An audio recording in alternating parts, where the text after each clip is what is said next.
The United States is on a path to financial ruin, and everyone can see what is happening, but nobody can seem to come up with a way to stop it. According to the U.S. Treasury, the federal government is currently $22 trillion in debt, and that represents the single largest debt in the history of the planet. Over the past decade, we've been adding to that debt at a rate of about $1.1 trillion a year, and we will add more than $1 trillion to that total once again this year. But when you add in our unfunded liabilities, our long-term financial outlook as a nation looks downright apocalyptic. According to Boston University economics professor Lawrence Kotlikoff, the U.S. is currently facing $200 trillion in unfunded liabilities.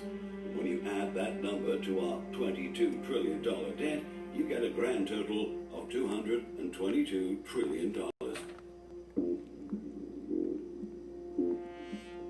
Of course, we are never going to pay back all of this debt.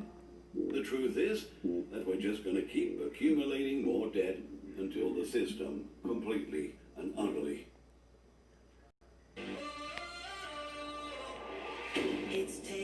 Federal government is the biggest offender. There are also others to blame for the mess that we find ourselves in.